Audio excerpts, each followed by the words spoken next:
आरंभ है PM internship योजना। छात्र छात्री को प्रत्येक मास मिल 5,000 टंका।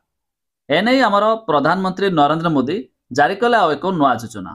तेज स्कीम रे केमिति आवेदन करेंगे, क्यों माने टंका पाइबे, कौन रही अपडेट जहाँ विषय जानिबा शेष पर्यंत देखंतु। ता पूर्व वीडियो को लाइक करंतु, सब्सक्राइब करनथिले एबे सब्सक्राइब करी पाखर थिबा घंटी चिन्ह को दबाई दियंतु। बेरोजगार युवकों को चाकरी जोगाइबा पई मोदी सरकार इंटर्नशिप स्कीम बा पीएम इंटर्नशिप स्कीम मध्य आनिचंती।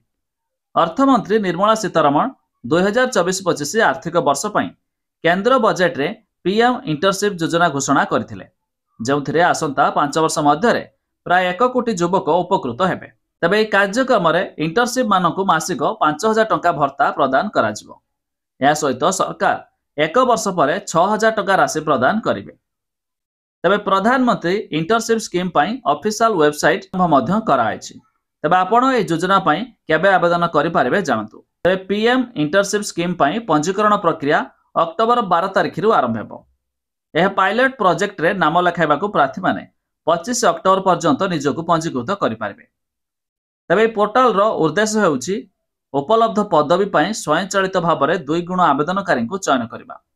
आवेदनकारी को एक फॉर्म पूरण करने पड़िबो, जेउथिरे सेमानकर आग्रह एवं कौशल विषय सूचना देवाकू पड़िबो।